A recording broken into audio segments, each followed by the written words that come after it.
Hello guys. तो आज हम सॉल्व करने वाले हैं volcanic eruption. There are n positions along a line, each of which contains either a building with positive height or a volcano. You are given this information as an array of length n, where ai is equal to 0 represent a volcano. If ai is greater than 0, it represent a building. So एक array है, value 0 है तो volcano है, greater than 0 है तो building है. Okay. Initially लावा का level 0 है तो volcano लावा इरप्ट करेगा. और एवरी सेकेंड सारे ही volcano लावा इरप्ट करेंगे और एट एवरी सेकेंड वो एक डेल्टा से इंक्रीज करेगा. लावा की हाइट हाइट ही मान लो, लेवल मान लो, चलो लावा का level at certain every second एक डेल्टा से इंक्रीज करेगा. डेल्टा को यहाँ बोला गया है पी और एक कंस्ट्रेंट दिया है, क्योंकि लावा एक लिक्विड है तो जिस वोल्केनो से लावा इरप्ट होगा या तो लावा लेफ्ट साइड में फ्लो करेगा या राइट साइड, वो सॉरी दोनों तरफ फ्लो करेगा, लेफ्ट एंड राइट दोनों तरफ फ्लो करेगा. बट कंस्ट्रेंट ये है कि लावा तब तक फ्लो करेगा जब तक, अगर वो लेफ्ट साइड में फ्लो कर रहा है तो तब तक लेफ्ट साइड में फ्लो करता रहेगा जब तक कोई बिल्डिंग ना आ जाए जो कि उसके करंट लेवल से ऊपर है. If they are at same level तब भी वो फ्लो करता रहेगा. तो स्ट्रिक्टली ग्रेटर देन हाइट, जो कि अगर एक्स मान ले करंट लावा का लेवल, तो उससे बड़ी बिल्डिंग अगर है तो लावा वहां जाकर रुक जाएगा. अब हमें निकालना क्या है, हमें हर एक बिल्डिंग के लिए मिनिमम टाइम निकालना है जिसमें वो सबमर्ज हो जाए. सबमर्ज का रूल ये बोलता है कि लावा अगर उस बिल्डिंग की हाइट तक भी पहुंच गया ना तब भी उसको सबमर्ज माना जाएगा.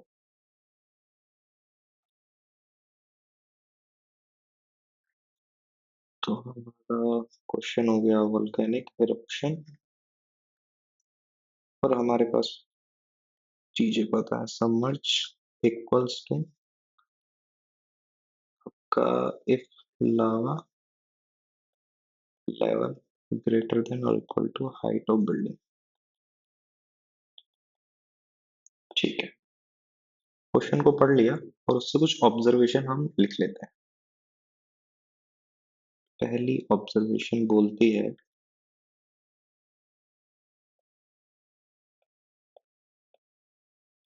कि जो वोल्केनो है उसमें तो लावा पहले से ही है और उनकी हाइट भी 0 है, तो उनको सबमर्ज होने में कितना टाइम लगेगा.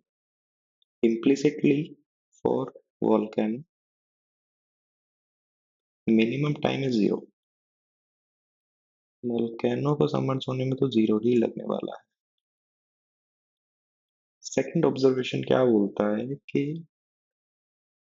आपका एक बिल्डिंग का मिनिमम टाइम कितना लगने वाला है. इतना तो लगेगा ही, इससे कम तो हो ही नहीं सकता. तो वो है जो बिल्डिंग की हाइट है, building height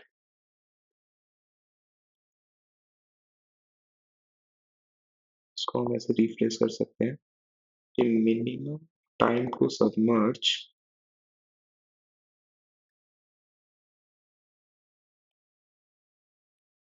building I should be AI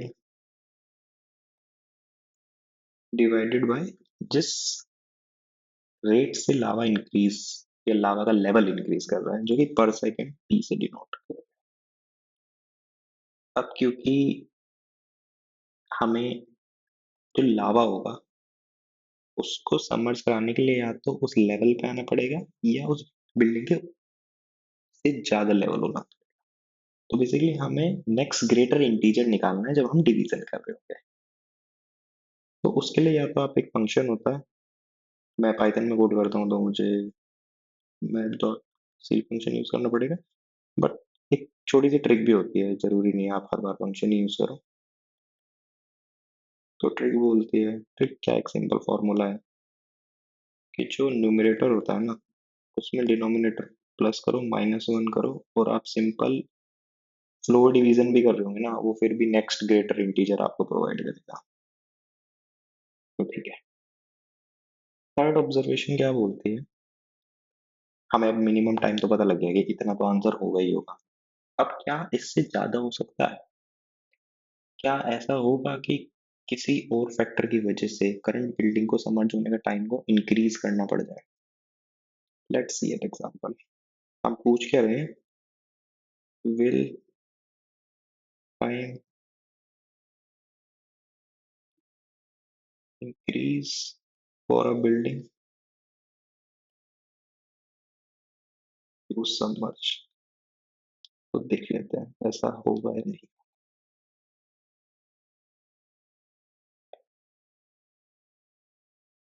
अगर मैं एक एग्जांपल और यहाँ मैं इसको वोल्केनो डिनोट करूंगा। अगर मान लो एक वोल्केनो यहाँ पर, एक बिल्डिंग यहाँ पर है, फिर एक बिल्डिंग यहाँ पर है, बिल्डिंग को ऐसे बना लो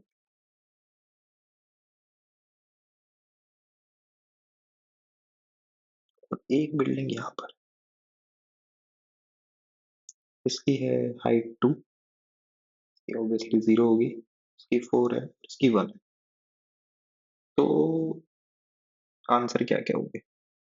इसका तो 0 होगा, इसका 2 है, और अगर मान लो आपका P1 है, हर एक सेकंड में लावा एक यूनिट से ऊपर बढ़ रहा है, एक लेवल ऑफ यूनिट इंक्रीज हो रहा है, तो इसको लगेंगे दो, two time, 2 units of time, इसको लगेंगे 4। इसका मिनिमम क्या बोलता है अकॉर्डिंग टू कंस्ट्रेंट सेकंड, कि इसको एक लगना चाहिए, बट क्योंकि ये जो हमारा बिल्डिंग है ये लावा के फ्लो को रोक रहा है, लावा अगर यहाँ तक आ जाएगा तक ये बिल्डिंग सेफ है, बट जब ये लावा यहाँ से फ्लो होके इस पे आएगा तब ये बिल्डिंग सबमर्ज होगी। तो इस बिल्डिंग की डिपेंडेंसी इस लेफ्ट वाली बिल्डिंग पे है सबमर्ज होने के लिए, जब तक ये बिल्डिंग सबमर्ज नहीं होती तब तक ये बिल्डिंग भी सबमर्ज नहीं होती। ठीक है, क्या हम इसी थॉट को एक्सटेंड कर सकते हैं राइट से भी, कि राइट में भी कोई ग्रेटर बिल्डिंग हो, क्योंकि लावा हमेशा राइट से ही नहीं आएगा। इस एग्जांपल में लावा इस बिल्डिंग के लिए लेफ्ट से आ रहा है, बट लावा तो राइट से भी आ सकता है। इस पिक्चर में वोल्केनो नहीं है राइट में, बट अगर राइट में वोल्केनो हुआ तो राइट से भी लेफ्ट की तरफ आ सकता है। ओके, तो हमारा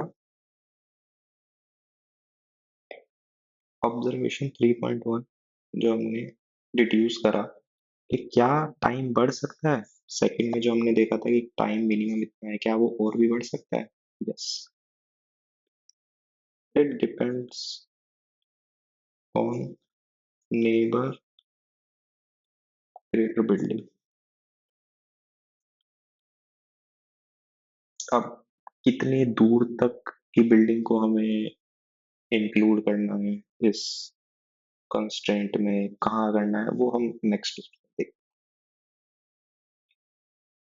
हम कंक्लूजन लिखते हैं। कंक्लूजन ये बोलता है कि हाउ मेनी फैक्टर्स, या कंक्लूजन तो डायरेक्ट होता है, तो क्वेश्चन ये है कि एक बिल्डिंग के सबमर्ज होने के टाइम में किन किन फैक्टर्स का रोल है। एग्जांपल,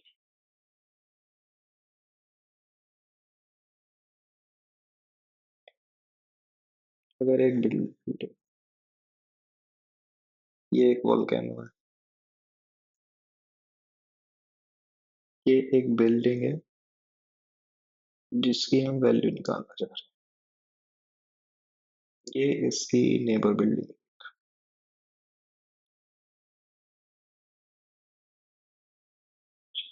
एक राइट में वोल्केनो है, राइट में नेबर बिल्डिंग।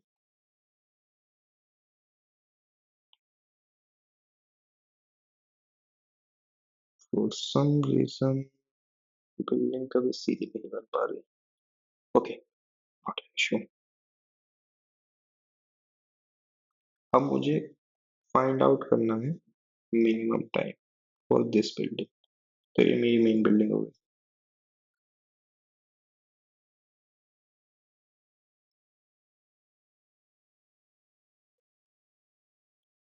अब अगर मैं डायरेक्ट देखूं किसी बिना किसी एल्गोरिथम के, इस बिल्डिंग पे लावा लेफ्ट से आ सकता है, इसके राइट से आ सकता है, और किन किन फैक्टर्स पे डिपेंड करेगा?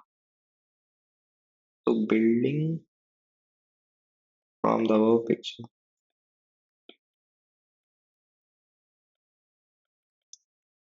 Building depends, main building depends on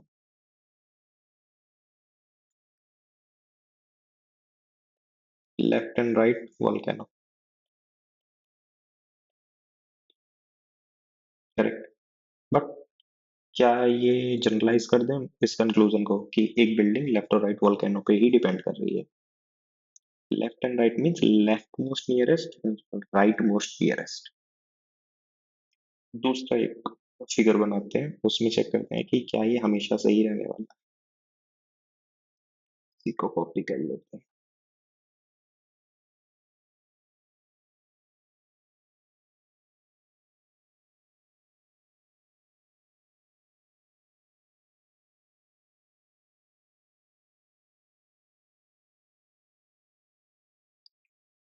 कि फॉर सम रीजन ये काफी नीचे जाकर पिछला, कोई बात नहीं, ठीक है। तो हमने पिछली बार क्या करा था, ये जो बिल्डिंग थी हमने वोल्केनो के लेफ्ट में बनाई थी। अभी एक काम करते हैं, वोल्केनो को शिफ्ट करते हैं थोड़ा इधर, तो बिल्डिंग को लाते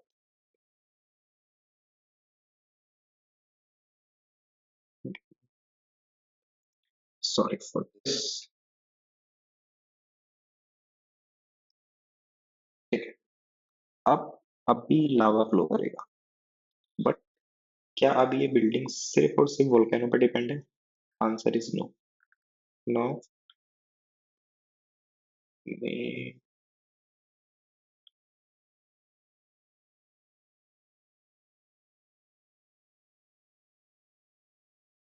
no main building,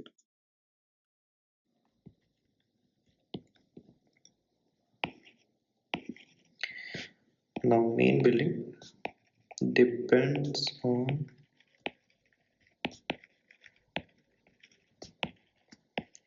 left greater building and right volcano.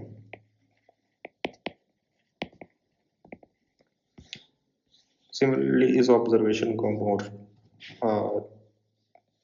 Scenarios में तोड़ सकते हैं कि मैं अगर राइट बिल्डिंग को राइट वॉल्केनो से हटा के यहाँ पर शिफ्ट कर दूं तो वो फिर राइट ग्रेटर बिल्डिंग पे भी डिपेंड हो जाएगा। तो जल्दी कंक्लूजन लिख लेते हैं। तो अभी आपको एक पैटर्न समझ में आ रहा होगा। तो कंक्लूजन ये बोलता है कि एट अ इंडेक्स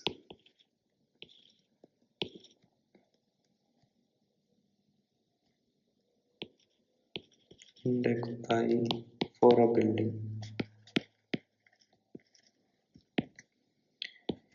चार पैरामीटर्स पे हम देख पा रहे हैं कि मेनली डिपेंड्स हो रहा है। पहला लेफ्ट नियरेस्ट वोल्केनो, दूसरा लेफ्ट ग्रेटर बिल्डिंग, तीसरा राइट नियरेस्ट वोल्केनो और चौथा राइट ग्रेटर बिल्डिंग। तो अगर आपने कभी लीड कोड या किसी और प्लेटफॉर्म पर कोई क्वेश्चन करा हो, मैं अभी लिखने वाला हूँ, इसका मतलब क्या है, next greater element. I hope आप सभी ने ये क्वेश्चन करा होगा किसी न किसी वेरिएशन में, जिसमें हम स्टैक का यूज करके नेक्स्ट ग्रेटर एलिमेंट फाइंड करते हैं फॉर एवरी इंडेक्स। तो ये फाइंड आउट करना इक्विवेलेंट है इसके next greater element. Nearest volcano निकालने के लिए आपको सिंपल कुछ नहीं करना है, लेफ्ट से आप राइट में ट्रेवर्स करोगे, जिस पॉइंट पे वोल्केनो मिलेगा उस पॉइंट पे वो इंडेक्स को फीड करोगे। अगर उस इंडेक्स पे बिल्डिंग है तो आप उसके i-1th इंडेक्स से ट्रांसफर कर लोगे जो भी वैल्यू वहां पर थी वोल्केनो की। सिंपल ओ ऑफ एन में आपको ये मिल जाएगा। Left greater building next greater element का ही वेरिएशन होता है। तो अगर आपको नेक्स्ट ग्रेटर एलिमेंट निकालना आता है स्टैक का यूज करके, आपको सिर्फ लेफ्ट ग्रेटर एलिमेंट निकालना है, मतलब नेक्स्ट का अगर मैं उल्टा बोलूँ प्रीवियस ग्रेटर एलिमेंट। तो सिंपल सा थ्योरम है या सिंपल सा एल्गोरिथम, आप कहीं पढ़ भी लेना। एरे को रिवर्स करोगे, जो आंसर आएगा उसमें थोड़ा सा ट्विक करना पड़ेगा, शायद उसको रिवर्स करना पड़ता है या n-i कुछ करना पड़ता है, बट इजीली हो जाता है, ज़्यादा कुछ नहीं करना पड़ता। तो ये भी हो जाएगा। राइट नियरेस्ट वॉल्केनो भी लेफ्ट जैसे निकालना है, बस ट्रैवर्सल राइट से करना लेफ्ट की तरफ, ये भी हो जाएगा। अब ये हमारा कंक्लूजन आया कि एक index Ivoire building depends on these factor.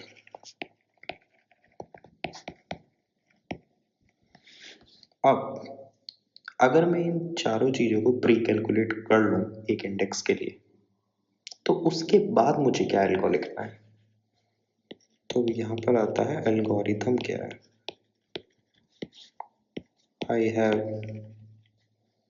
All the prerequisites in an array।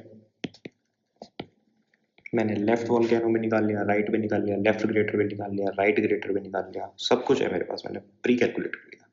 अब मुझे आंसर कैसे मिलेगा? सो सिंपल,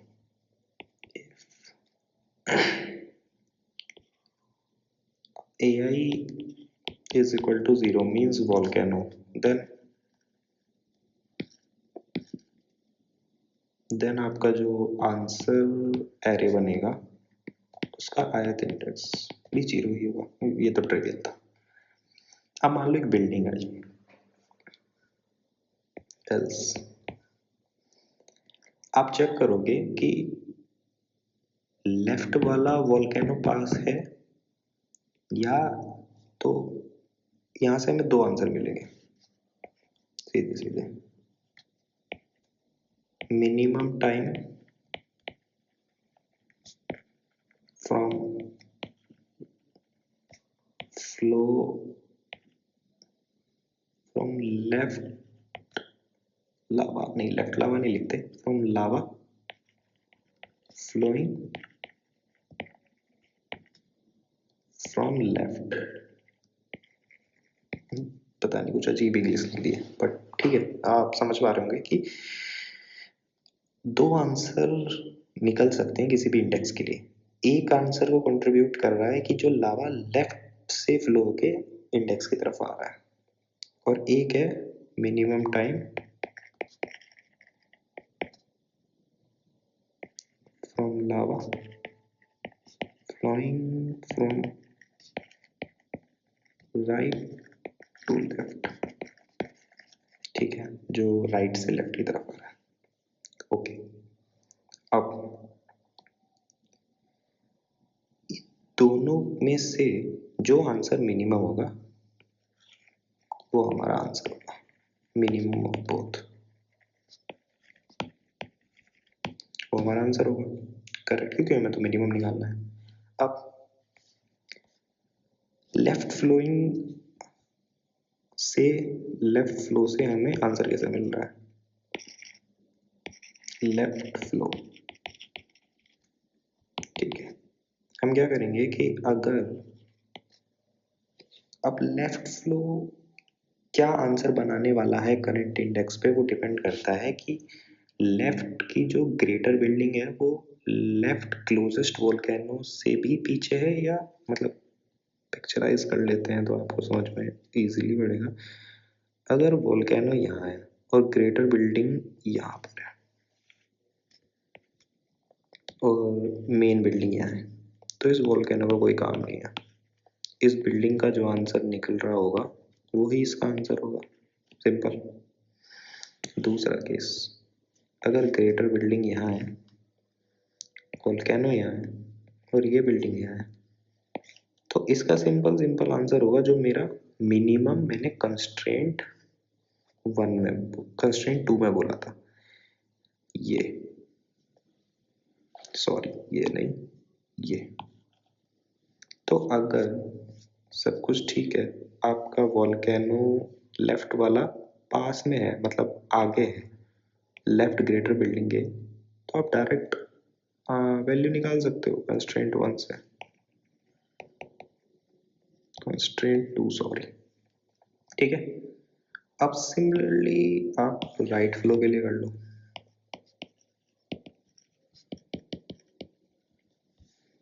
राइट फ्लो क्या बोल रहा है कि राइट से, तो ये यही डायग्राम राइट फ्लो के लिए बना लो।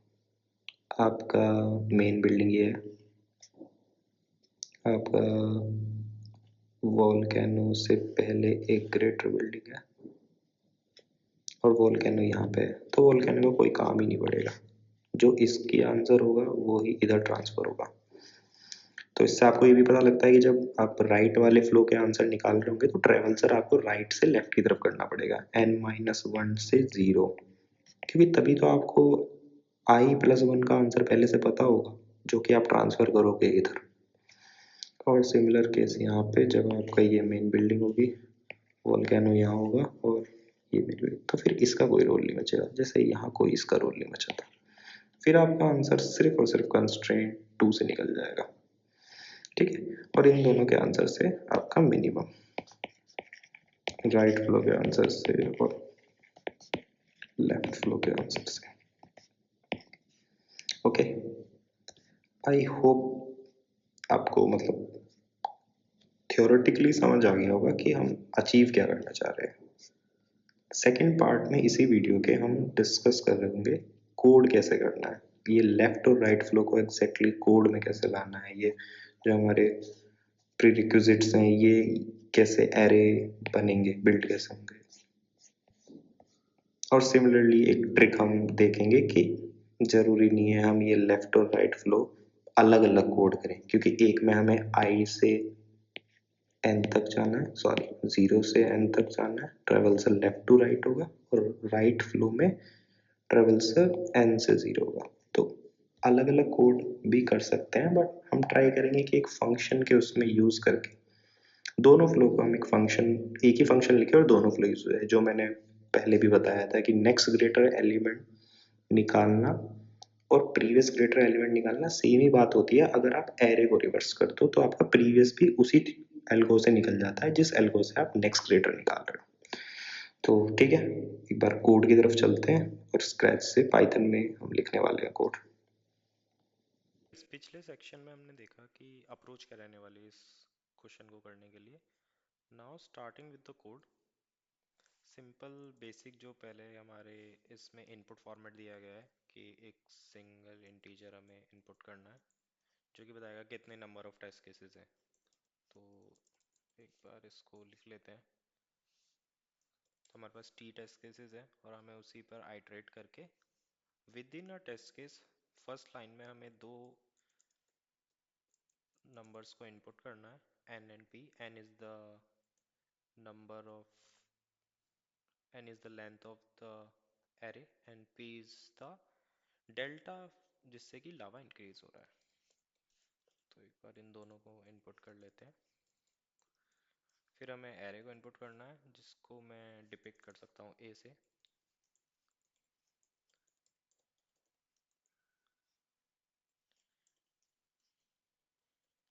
नेक्स्ट हमें क्या करना है, हमें एक फंक्शन लिखना है जो हमने प्रीवियस अप्रोच में डिस्कस करा था कि हम ट्राई करेंगे कि एक ही फंक्शन से हम दोनों चीज़ें कर पाएँ। हम left to right lava flow करता है तब कितना टाइम बनेगा, या right to left lava flow कर रहा है तब कितना मिनिमम टाइम किसी बिल्डिंग को लगेगा। हम दोनों का मिन निकालना चाहते थे, तो हम एक फंक्शन को लिखते हैं। फर्स्ट ट्राई करते हैं राइट टू लेफ़्ट वाली अप्रोच कि राइट से लेफ़्ट की तरफ लावा फ्लो करता है तो बिल्डिंग को कितना टाइम लग रहा है सबमर्ज होने में, जिसको मैं लिख सकता हूँ right to left. Let's say आप कुछ भी नाम दे सकते हैं, अभी हम ये करते हैं नाम, जो कि इनपुट एक एरे को लेगा। हम दो प्रीरिक्विजिट्स में हमारे लिए क्या थे, हमें राइट वोल्केनो फाइंड करना था, right most volcano, nearest right most volcano, and next greater building. हमें ये दो चीज़ें फाइंड करनी थी, तो हम ये दोनों चीज़ें को लिख लेते हैं। नेक्स्ट वोल्केनो, -1 से इसको इनिशलाइज कर रहे हैं क्योंकि हो सकता है किसी बिल्डिंग के राइट में वोल्केनो हो ही ना, तो -1 से इनिशलाइज होगा। और नेक्स्ट ग्रेटर हमारा नेक्स्ट ग्रेटर बिल्डिंग को डिपिक्ट करता है। एन यहाँ पर हम लेंथ ऑफ एरे ले लेंगे। अब हमें क्या करना है, सबसे पहले हमें नेक्स्ट वॉल्केनो हर एक इंडेक्स के लिए फिल करना है। तो हम इसको लूप करना स्टार्ट करते हैं फ्रॉम राइट टू लेफ्ट। जो हमारा स्टार्टिंग पॉइंट होगा राइट मोस्ट में वो n-1 होगा, क्योंकि जीरो बेस्ड इंडेक्सिंग होती है। इफ करंट इंडेक्स की वैल्यू ज़ीरो है, मतलब हाइट ज़ीरो है, मतलब वो वोल्केनो है, उसके लिए जो हमारा एरे है उसमें नेक्स्ट वोल्केनो इंडेक्स होगा करंट इंडेक्स, मतलब वो खुद में ही नियरेस्ट है to the right side. But अगर ऐसा नहीं है तो जो नेक्स्ट वोल्केनो है करंट इंडेक्स का, वो सेम होगा जो उसके नेक्स्ट वोल्केनो का वैल्यू था। करेक्ट। अब चलते हैं लास्ट। सेकंड चीज़ जो हमें करनी थी वो हमें फिल करना था कि नेक्स्ट ग्रेटर एलिमेंट क्या है। तो जो कोड अब मैं लिखने वाला हूँ वो बेसिकली ट्रिवियल कोड है नेक्स्ट ग्रेटर एलिमेंट फाइंड करने का यूजिंग स्टैक। तो हम एक स्टैक को इनिशियलाइज कर लेते हैं। For ideas value in enumerate a while st and st जो टॉप मोस्ट इंडेक्स है स्टैक का, उसकी वैल्यू अगर लेस देन और इक्वल टू वेल है तो हमारा नेक्स्ट ग्रेटेस्ट एलिमेंट हमें पॉप करके मिलेगा। तो नेक्स्ट ग्रेटर एलिमेंट होगा जो करंट इंडेक्स है स्टैक का, क्योंकि उसको ये पॉप कर रहा है करंट वैल्यू जो आइट्रेशन में आ रही है, ये वैल्यू जो स्टैक की टॉप मोस्ट वैल्यू उसको पॉप कर रही है, मतलब वो उससे ग्रेटर है। तो हम जो करंट इंडेक्स जो पॉप हो रहा है उसका ग्रेटर एलिमेंट वैल्यू को असाइन कर देंगे इंडेक्स को अल्टीमेटली, क्योंकि हम इंडेक्स को ऐड कर रहे हैं स्टैक में। और हम स्टैक को पॉप कर देंगे और इन द एंड हम स्टैक में अपेंड भी कर देंगे करंट इंडेक्स को। तो अब हमारे पास दोनों प्रीरिक्विजिट फिल्स हो गए हैं, दोनों एरे फिल हो गए हैं। अब हमें क्या करना है, एक एरे रिटर्न करना था टाइम का, क्योंकि हमें मिनिमम चाहिए। तो लेट्स इसको फ्लोट इन्फिनिटी से हम इनिशियलाइज कर सकते हैं।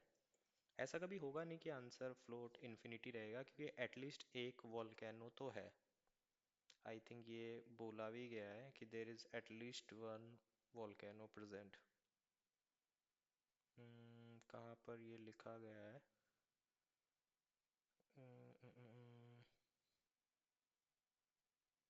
आई थिंक ये लिखा नहीं गया, बट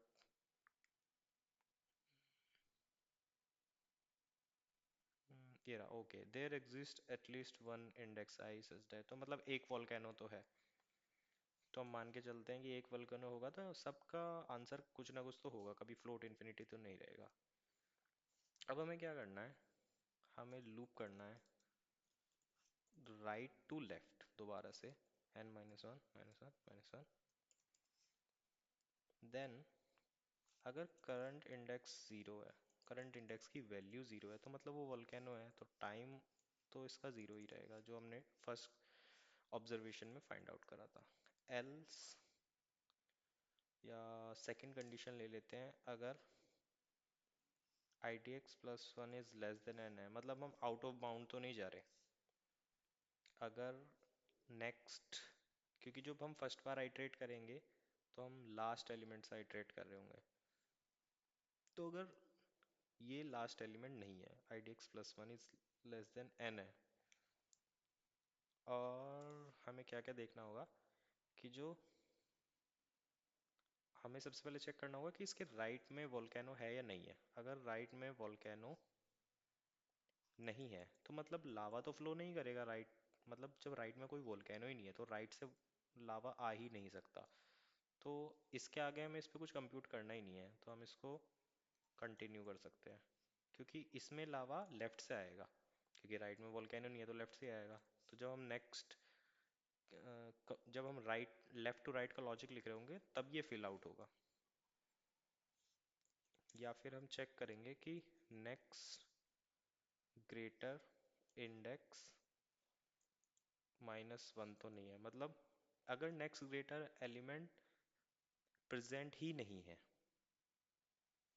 और अगर प्रेजेंट है, मान लीजिए मतलब सॉरी, अगर नेक्स्ट ग्रेटर एलिमेंट प्रेजेंट नहीं है, या नेक्स्ट वोल्केनो का जो इंडेक्स है वो अगर नेक्स्ट ग्रेटर के इंडेक्स से कम है, जो मैंने आपको एक एग्जांपल दिखाया था ना कि जो वोल्केनो नेक्स्ट वोल्केनो आपके नेक्स्ट ग्रेटर एलिमेंट से लेफ्ट साइड है, तो जो नेक्स्ट ग्रेटर एलिमेंट है ना उसका कोई सिग्निफिकेंस ही नहीं बचता, क्योंकि वोल्केनो तो उससे पीछे है, तो फ्लो तो पहुंच जाएगा, उसमें कोई ऑब्स्टेकल क्रिएट नहीं करेगा आपका नेक्स्ट ग्रेटर एलिमेंट। तो इन दोनों में से कोई भी एक कंडीशन अगर फुलफिल होती है, अगर है ही नहीं next greater element, then fine. अगर है भी और वो उससे लेस देन है, मतलब वोल्केनो नेक्स्ट ग्रेटर एलिमेंट से उसका इंडेक्स कम है, तो हम क्या करेंगे, हम सीधे सीधे उस इंडेक्स के लिए मिनिमम चेक कर लेंगे कि जो हमारा टाइम है, करंट टाइम, और जो हमने मिनिमम बताया था कि इतना टाइम तो लगेगा ही किसी बिल्डिंग में, जो कि हमारा डिस्कशन में पार्ट था कि जब हम इसको सील डिवीजन करेंगे तो हमारी वो मिनिमम वैल्यू उतनी तो लगेगी ही टाइम में। एल्स हमारा केस क्या बचा अब, केस होगा कि नेक्स्ट ग्रेटर एलिमेंट, ये भी हो चुका है कि नेक्स्ट ग्रेटर एलिमेंट नहीं प्रेजेंट है, तो क्या करना है। एल्स हमारा केस बचता है कि जो नेक्स्ट ग्रेटर एलिमेंट है वो वोल्केनो से पीछे है, मतलब नेक्स्ट ग्रेटर बिल्डिंग जो है, अभी सॉरी मैं बार बार एलिमेंट बोल रहा हूँ, नेक्स्ट ग्रेटर बिल्डिंग जो है वो ऑब्स्टेकल है एक, तो जो उसका आंसर होगा ना वो ही इस बिल्डिंग का आंसर होगा, अदरवाइज लावा फ्लो करेगा ही नहीं। लावा तब तक फ्लो नहीं करेगा वो जब तक वो वाली बिल्डिंग सबमर्ज नहीं हो जाती जो राइट में है, नेक्स्ट ग्रेटर बिल्डिंग जो है। तो हमें सिंपल कुछ नहीं करना है, जो करंट बिल्डिंग है उसका जो इंडेक्स है उस पे जो वैल्यू आने वाली है वो डिपेंड करती है नेक्स्ट ग्रेटर बिल्डिंग के जो इंडेक्स पे वैल्यू है, और लास्ट में हम रिटर्न टाइम कर देंगे। तो ये तो हुआ राइट से लेफ्ट की तरफ लावा जब फ्लो कर रहा है। अगर मेरे को लेफ्ट टू राइट निकालना हो तो मुझे क्या करना होगा, दो चीज़ें हैं, या तो मैं इस पूरे लॉजिक को उल्टा कर दूं, मतलब जहां जहां मुझे कंडीशन चेंज करनी है लेफ्ट टू राइट के लिए, मोस्टली हमारी ग्रेटर और लेस की कंडीशन होगी, जैसे ये इंडेक्स थोड़ा जब लेफ्ट टू राइट होंगे तो वोल्केनो का इंडेक्स अगर बड़ा है तो वो मतलब ज़्यादा पास है मेन बिल्डिंग के, तो क्यों ना मैं इस पूरे लॉजिक को रिवर्स करने की जगह इस एरे को ही रिवर्स कर दूं। देख लेते हैं, अगर मैं इस एरे, तो अभी मैं अगर राइट टू लेफ्ट कर रहा हूँ और मेरा करंट एरे है, तो अगर मैं लेफ्ट टू राइट करूँ, मतलब मैं लेफ्ट टू राइट तो नहीं लिखूंगा, मैं इस एरे को ही अगर रिवर्स कर दूं तो मुझे कैसा इन आउटपुट मिलेगा। आउटपुट मुझे मिलेगा क्योंकि जो मेरा रिवर्स हुआ तो यहाँ पर n-1 इंडेक्स होगा, वंस बेस इंडेक्सिंग लिख लेते हैं, तो ये n-1 होगा, ये n-2 होगा, और ये जीरोथ इंडेक्स होगा, और जो t1 होगा उसके लिए सिंपल 0 1 2 3 और ऐसे ऐसे n तक। अब मुझे क्या करना है, मुझे T1 और T2 के हर एक इंडेक्स पे मिन चेक करना है कि लेफ्ट से राइट का जो लावा फ्लो हुआ उसमें कम टाइम लगा था सबमर्ज करने में, या राइट टू लेफ्ट से। बट इससे पहले मुझे इस दोनों के कॉरस्पॉन्डिंग इंडेक्स को तो ठीक करना होगा, तो उसके लिए हम क्या करेंगे, जो T2 आया उसको रिवर्स कर देंगे। तो अब दोनों के इंडेक्स सेम उस पर आ गए, तो हमें क्या करना है, नेक्स्ट हम इन दोनों का मिन लेना है। इन दोनों का अगर हम मिन लें तो T1 लेट्स से हमारा फाइनल जो आंसर होगा वो T1 में स्टोर होगा और ये T2 का आई। और हमें रिटर्न तो नहीं कराना क्योंकि कोड शेफ में हमें प्रिंट कराना होता है चीज़ों को, तो हम T1 को प्रिंट करा देंगे। आई थिंक ये चीज़ें ठीक है, कोड भी ठीक है, ये इन्फिनिटी में भी नहीं जाएगा। ओके, एक बार रन करके देख लेते हैं। ठीक है, आई थिंक कुछ गलत हुआ है, वेरिएबल इनिशियलाइज नहीं था। Line number T1, line number 13। Okay, तो हमने इंडेक्स ले लिया बट ये आई था। ठीक है, एक बार चेक कर लेते हैं। Index out of range for line number 16। Why this is out of range?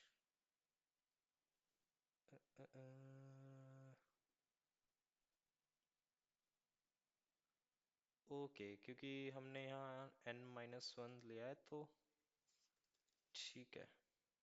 तो जो हमने कंडीशन नीचे चेक करी थी यहाँ पर, index plus 1 should be less than n, तो हम यहाँ भी लगा सकते हैं सेम कंडीशन। ये मिस आउट हो गया था। Okay, too much errors. ठीक है, तो हमारा जो आंसर आया वो 608810, जो कि गलत है। क्यों गलत है? क्योंकि हमने यहाँ पर डिवीज़न गलत करा है।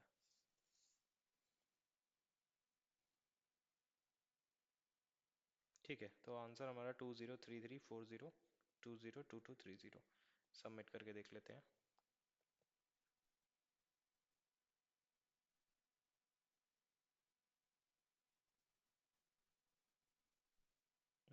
ओके, ठीक है, तो इस सबमिशन एक्सेप्ट हो चुका है। तो यही फाइनल सॉल्यूशन था। हमने दोबारा लॉजिक नहीं लिखा लेफ़्ट टू राइट, हमने राइट टू लेफ़्ट के लॉजिक को ही, एरे को रिवर्स करके इसी लॉजिक को यूज़ कर लिया। आई थिंक आपको ये ट्यूटोरियल समझ में आ गया होगा एग्जैक्टली क्या रीजनिंग थी इस क्वेश्चन को टैकल करने के लिए, और कोड को कैसे लिखना था ताकि सेम ही लॉजिक को दोबारा रिपीट ना करना पड़े और सिमिलर फंक्शन से ही क्वेश्चन को आंसर को इजीली फाइंड आउट करा जाए। आज के लिए सिर्फ इतना ही। मिलते हैं किसी और वीडियो में किसी नए ट्यूटोरियल में। तब तक के लिए टेक केयर, बाय बाय।